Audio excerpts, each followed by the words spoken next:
পুজো 24তম বর্ষে পদার্পণ করেছে। সেই ছবি আপনারা দেখতে পাচ্ছেন নদিয়ার নবদ্বীপের পঞ্চদশ পল্লীর পুজো মণ্ডপ। শারদ উৎসবের শেষ লগ্নে মাতোয়ারা রাজ্য।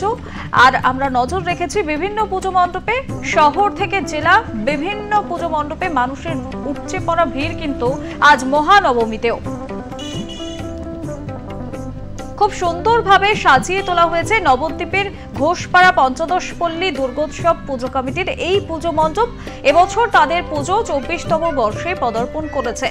ঘোষপাড়া পঞ্চদশ পল্লীর এই পুজো শারদোৎসবের শেষ লগ্নে একেবারে মাতোয়ারা যখন মানুষজন বাঙালি, ঠিক সেই সময় আমরা নজর রেখেছি ঘোষপাড়া পঞ্চদশ পল্লীর এই পুজো মণ্ডপে। খুব সুন্দরভাবে সাজিয়ে তোলা হয়েছে পুজো মণ্ডপ, আলোকসজ্জায় সাজানো হয়েছে মণ্ডপটি। 24তম বর্ষে পদার্পণ করেছে তাদের এই পুজো।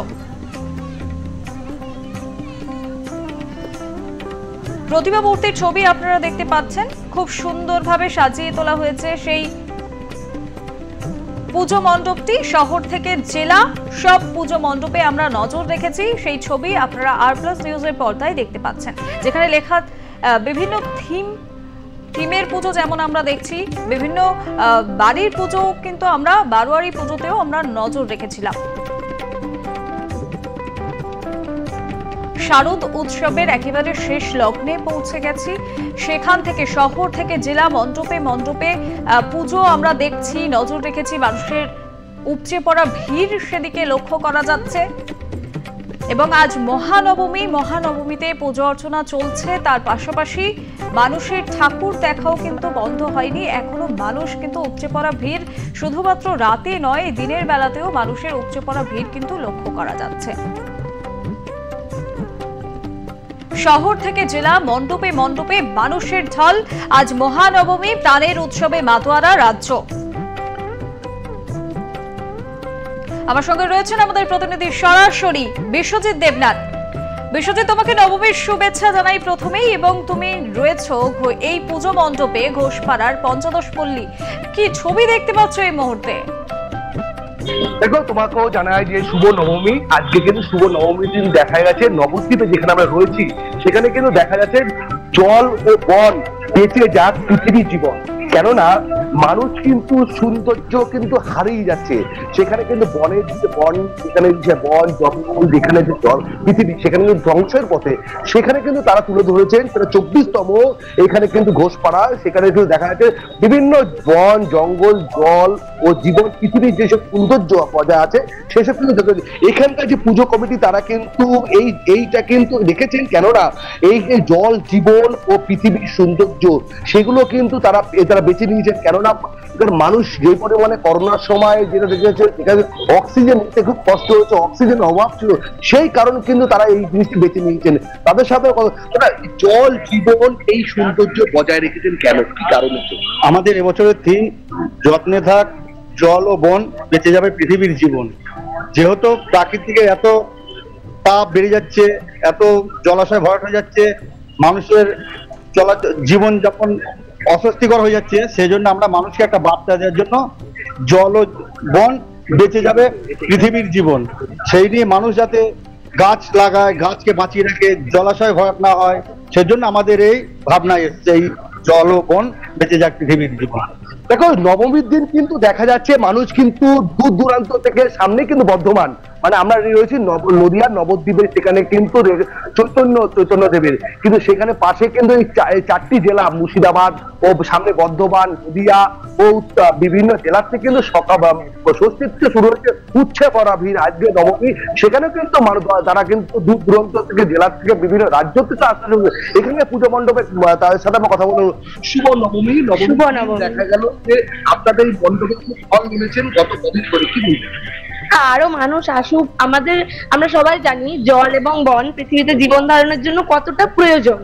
পৃথিবীতে যে পরিমাণে বিশ্ব উষ্ণায়ন দিনে দিনে বেড়ে চলেছে, তাতে আরো বিপদের দিকে এগিয়ে চলেছে।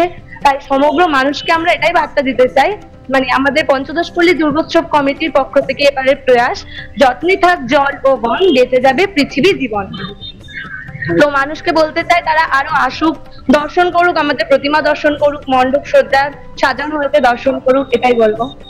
দেখো ছোট থেকে বড়রা তারা কিন্তু এই পুজো মণ্ডপে দেখতে পাচ্ছেন, ছোট থেকে বড়রা পুজো মণ্ডপে তারা কিন্তু দেখতে আসেন। আজকে নবমী তারা পুজোও দিচ্ছেন। পুজো দেওয়ার পরে কিন্তু দেখা যাচ্ছে যে চিত্রটা আরেকবার দেখা যাচ্ছে, আমার বিপ্লব ক্যামেরাম্যান পার্সনকে বলতে পারি, দেখো সবুজের বাতায়ন মানে জল বন বেঁচে যাবে পৃথিবী জীবন, সেই পরিবেশটা কিন্তু তারা বজায় রেখেছেন। তারা কিন্তু এইখানে কিন্তু বজায় রেখেছেন। দেখতে পাচ্ছ পুজো মণ্ডপে যেটা আমরা আছি সেখানে কিন্তু একবার ভিতরে দেখতে আরো সৌন্দর্য তারা বজায় রেখেছেন, পাশাপাশি সৌন্দর্য বজায় রেখেছেন। কেননা যেটা হচ্ছে মানুষ কিন্তু যেখানে জলাশয় ভরাট হয়ে যাচ্ছে, প্রকৃতির কিন্তু যে পরিমাণে তাপমাত্রা বাড়ছে, এই তাপমাত্রা বাড়ানোর জন্য দেখা গেছে যে বিভিন্ন সবুজের মানুষ কিন্তু ঐতিহ্যটা কিন্তু হারিয়ে যাচ্ছে। সেই ঐতিহ্যটা না হারিয়ে যাক সেই কিন্তু তারা কিন্তু বজায় রেখেছেন। কারণ আজ নবমী, সকাল থেকে আমরা দেখে আসি নবমী পুজো দেওয়ার জন্য কিন্তু উচ্ছে পড়া ভিড়। কেননা আমরা বিভিন্ন ঠাকুর দেখে আসি নদিয়া জেলায়, সেইখানে কিন্তু এখানে কিন্তু দেখতে পাচ্ছ একদম সবুজের কিন্তু বাতাবরণ কিন্তু তারা রেখেছেন। মানুষের সবুজ, যেখানে মানুষ কিন্তু দিনে দিনে গাছ কেটে নিচ্ছে, সেখানে অক্সিজেনের তাপমাত্রা অনেকটি কমে গেছেন। পাশাপাশি দেখা যাচ্ছে ছোট থেকে বড়রা তারা কিন্তু এই নবমী পুজো দেওয়ার জন্য কিন্তু দেখা গেছে উচ্ছে পড়া ভিড়। পাশাপাশি যেটা হচ্ছে প্রতিমা কিন্তু সবাইকে আনা কিন্তু প্রতিমা দেখা যাচ্ছে এইখানে কিন্তু 24তম তারা কিন্তু একটাই তারা কিন্তু দেখা যাচ্ছে ছোট থেকে বড়রা এই সবুজের আয়ন তারা ভুলে যাচ্ছেন। এখনো পর্যন্ত যেটা দেখতে পাচ্ছি নবমী পুজো কিন্তু চলছে। পাশাপাশি নবমী পুজোর সময় কিন্তু দেখা গেছে ঠাকুর মশাই কিন্তু সকাল 8টার থেকে শুরু হয়েছে নবমী পুজো। গতকালকে নবমী 1:45 কিন্তু নবমী পড়ে গেছে, তারপর কিন্তু এখনো নবমী পুজো চলছে। আর কিছু ঘন্টা পরে কিন্তু নবমী পুজো শেষ হতে চলছে, তারপর কিন্তু বিজয় দশমী মানে দশমী পুজো শুরু হবে। কারণ দেখা যাচ্ছে পুজো কিন্তু শেষের পথে, আর একটা দিন বাকি, মা উমা কিন্তু চলে যাবে তার নিজের জায়গায়। কিন্তু একটা দেখা গেছে নবদ্বীপে যে সবুজের বাতায়ন কিন্তু দেখতে পাচ্ছ। আমি উপরে ক্যামেরা পার্সন উপরকে দেখাতে বলছি যে বিভিন্ন মানুষের গাছপালা ফুল বিভিন্ন সবুজের বাতায়ন কিন্তু রয়েছেন। পাশাপাশি ছোট থেকে বড়রা তাদের সাথে আমরা কথা বলে নেবো এরকম লাগছে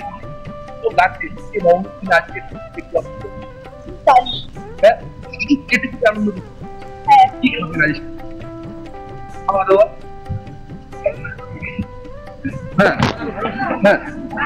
এরকম লাগছে, খুব ভালো লাগছে।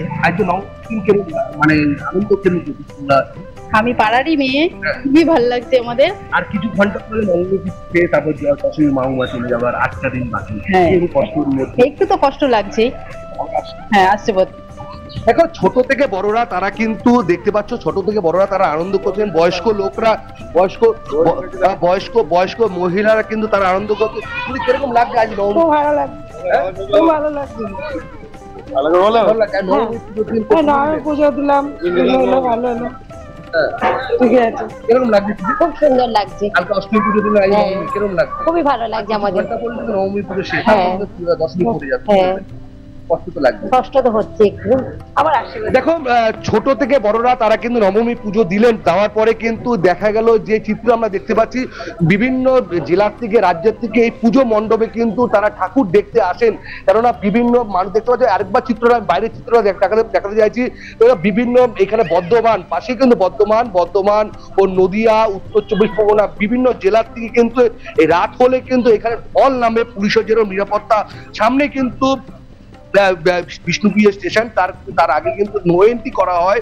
নো এন্ট্রি করে কিন্তু মানুষ কিন্তু ভারী যানবাহন কিন্তু নিয়ে ঢোকা একদম নির্দেশিকা একদম করা হয়েছে পুলিশ প্রশাসন, নবদ্বীপ থানা পুলিশ প্রশাসন। কিন্তু পাশাপাশি কৃষ্ণনগর জেলা পুলিশ প্রশাসন কিন্তু কড়াকড়ি একদম দেখা যায় ভিড় কিন্তু তারা কিন্তু সকাল থেকে রাত পর্যন্ত, যত রাত বাড়ছে ভিড় বাড়ছে।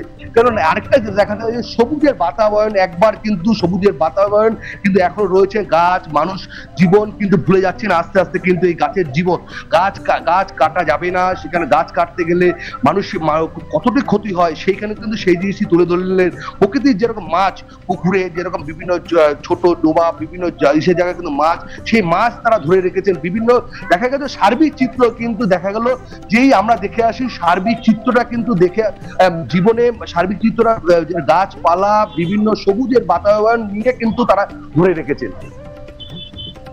বেশ, অনেক ধন্যবাদ বিশ্বজিৎ আমাদের সঙ্গে থাকার জন্য। আমরা সেই ছবি খুব সুন্দরভাবে দেখলাম আর+ নিউজের পর্দায়। আমরা নজর রেখেছিলাম নদিয়ার নবদ্বীপের পঞ্চদশ পল্লীর দুর্গোৎসব কমিটির পুজো মণ্ডপে।